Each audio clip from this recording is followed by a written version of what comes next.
Her doctor told her she was safe. Yeah. So, yeah. Okay. So, we're at the dinner party. Mm-hmm. And I thought it was super sweet. I thought it was sweet, but not... It wasn't appropriate knowing that your friend was going through a divorce when they all brought gifts for their spouses. Mm-hmm. And when I was watching, I was like, oh, that's so sweet. But then I was like, dang, what about Quad? Like, she's going to feel so left out. And they kind of went through down the tape when she was toward the end. I was like, dang, so she had to watch all these people get their gifts and share sweet stories. And she's sitting there by herself with an empty chair beside her.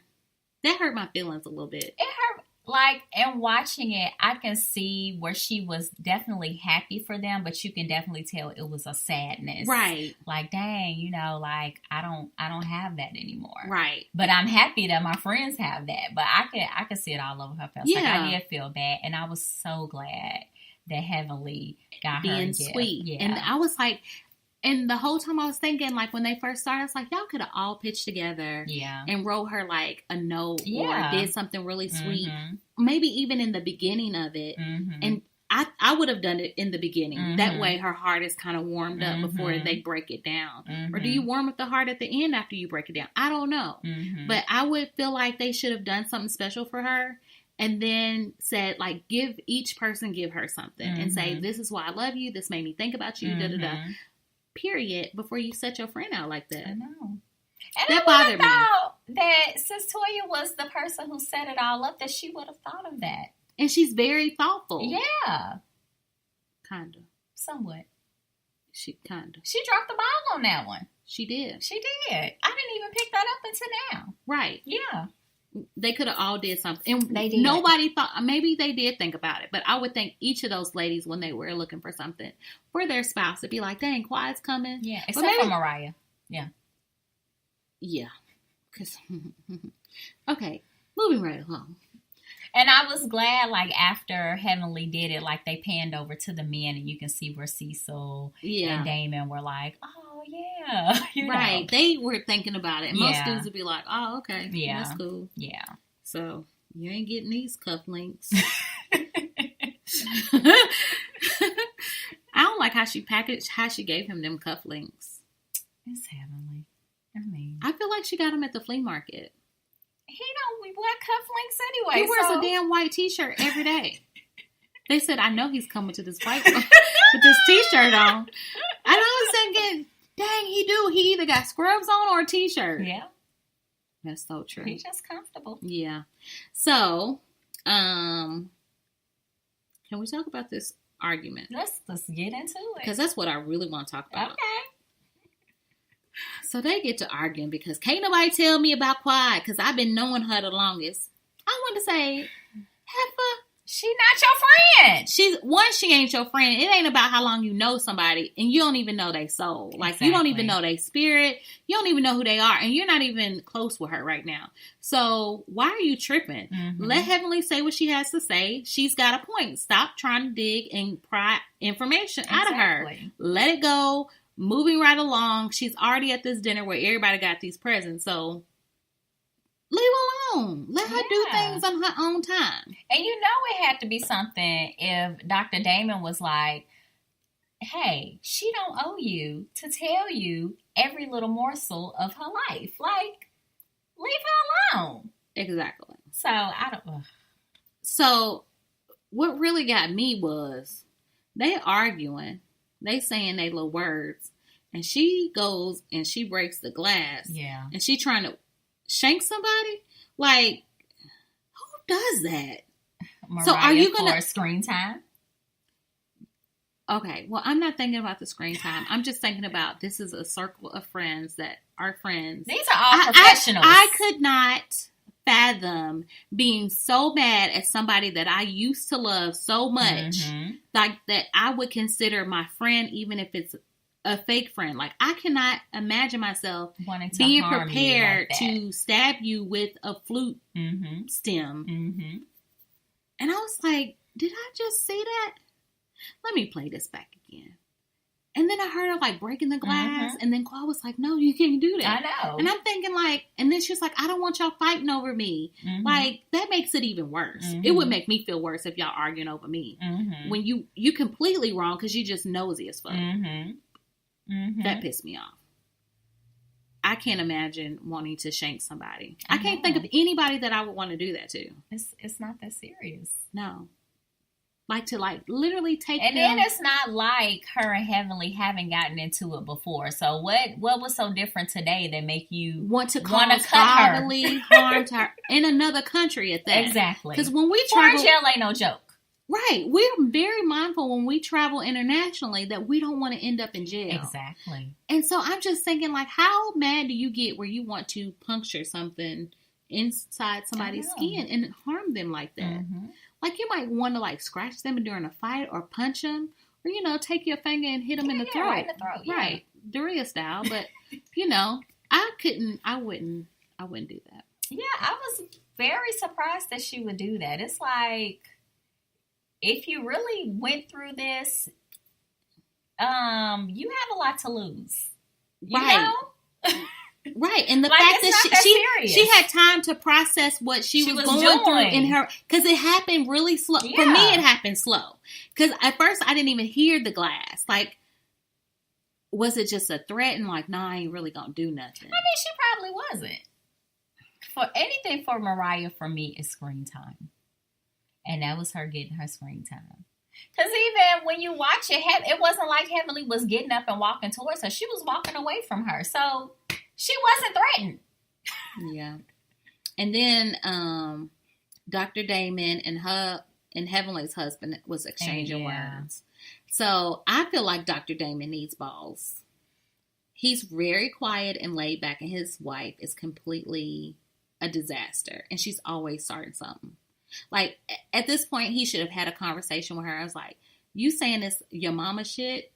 Like, why are you doing that? Like, you too old for that. That's shit you do in high school and college. Like, you're like 40 years old.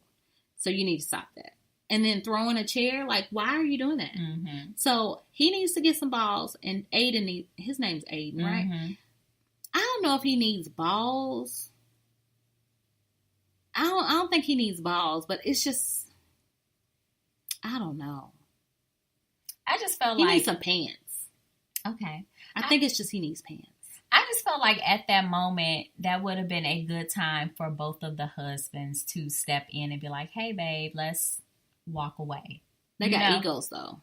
Their egos was, attacked. I know. But I felt like in that moment, like Dr. Damon, because you never see him riled up. Like, he got a little riled up. Right. And I think he's tired of her. Yeah. Have you seen it? Did you watch him in the interview? Like, they're interviewing and he's looking like out to the side like, oh my God.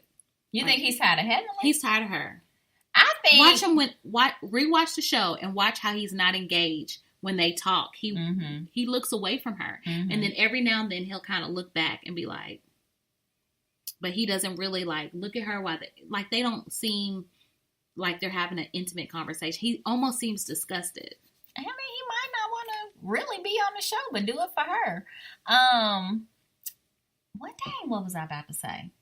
Oh, you were talking about, I was saying he probably was already pissed because, Mariah was like, you need to get your bitch. Like, he was probably already pissed that Mariah done already said, oh, your husband cheated on you. Or that's true. So I feel like it was a lot of I forgot all about layers that. To all of that. Yeah, and so he's probably not feeling that. Yeah, I did see for that. Yeah, and I did see like the preview of next time that him and Aiden's gonna have a conversation about that. So that's probably some pent up energy he got too. Yeah, definitely. So I just felt like both of the men should have, because I feel like my husband be like, hey, let's move away.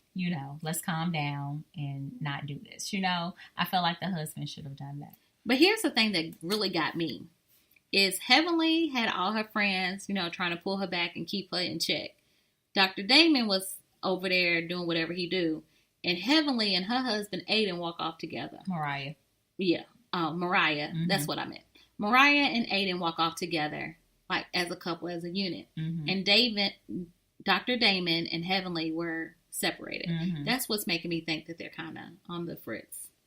Like, why are you not over there with your wife trying to get her together? He probably feels like he can't control her. I mean, he's not supposed to necessarily not control her, but like my husband can talk to me and be like, Tanisha, you are completely wrong right now. You are wrong. And I can listen to that. But I think he knows. I feel like what makes them work is the fact that they are two total polar opposites. And I think with him being as calm as he is, he knows I can't talk to her right now because of how she is. I'm going to let her get it together and then we're going to talk about it. Because I've seen him before in the show, like, talk to her with reason. So I just feel like maybe not at that time. Because she probably wasn't going to be able to receive whatever he was going to say because she was so riled up. But she still needed to, like, he needs to be able to, like, she needs to be able to hear somebody with some common sense. Like, I'm more likely to listen to that voice when he's like, dude, you out of pocket right now. You need to check yourself. I mean, I would listen to you too because I know you come from a different place and you're like a calm spirit. So I'll listen to the calm spirits when I'm riled up. So I just felt like at that moment he should have had that influence. And it's not about being in control. It's the influence of your spouse to say, check yourself. You're not right now. And you acting a damn fool. Get it together. And I feel like Mariah and Aiden walked off together because they both messy. Like, I feel like Mariah pulls him into her messiness. Because remember, I think it was episode before last when they were at the party and he was asking where like, I feel like he's messy along with his wife. I wonder if that's a learned behavior. It probably is. Because they ain't like that. No, man, no. They're not. Yeah, that is definitely learned. I have to watch that now. Yeah. I might binge watching and figure him out. Because, he did do that. And I was like, why is he being so messy? Exactly. I just figured he had too much to drink. No. Yeah, so that pretty much wraps it up for me. What else happened after that? That was about it. They showed all the previews. So I can't wait. The Sunday. No, they moving it to Saturday. Oh, Saturday. It sure is on Saturday. I'll watch it Sunday. You know, I never watch it the night that it comes on. I always watch it on demand. So yeah, I just watch it when I watch it. Yeah. So that's good. Yeah. So we are going to wrap up Rush Reality. Let us know what you think about what went down. Ooh, yes. Yes, get at us on the socials. Hear about it. Yes, on Instagram and Twitter, or you can shoot us a email at itsnotafairytale615@gmail.com, or find us on the gram at its_not-a-fairytale, or on the Twitters, it_fairytale. And now we're going to get into our business buzz. Do you have it pulled up? I am getting it pulled up. Girl, let me tell you about this show that I've been watching that cracked me up. Have you ever watched The Guest Book on TBS? No. Girl. The Guest Book? It's the show about, last season, it was about a hotel or a cabin guest book at a log cabin in the woods somewhere. So it's like the people who come and stay there. This is like a scripted comedy. So the guests who come to stay there write their experience of being there and why they came to visit. So this season it's at like a beach house in I think it's in LA. So I watched this one episode about this couple, and the husband was addicted to wearing the virtual reality glasses. And they came to the beach house to like reconnect, but all he wanted to do was watch whatever was in the virtual reality glasses. So they show him skiing on a counter, and he was doing something else I can't even remember. So the wife was like, okay, I'm going to the beach. And he was like, okay, I'm skiing in the Swiss Alps. So she comes back from the beach and finds him whacking off to virtual reality porn. Oh my God. Yes.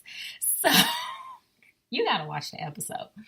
So he's like... So is this like reality or is this... No, it's a scripted show. Okay. So the husband was like, well, you would be doing the same thing too if you could see the woman that I was looking at in the virtual reality glasses. And then he was like, if I get you some, we can do the porn together. And you can be with somebody that you want to be with, and I can be with someone I want to be with, but we'll be still having sex with each other because they hadn't had sex in about 6 months. Oh, God. And she wanted to get pregnant. That might not happen. So, I know. You gotta do. Exactly. Well, no, you don't. That's true too. You don't. So he was like, you can get any guy you want. They have like this hunky white guy. They got this. Now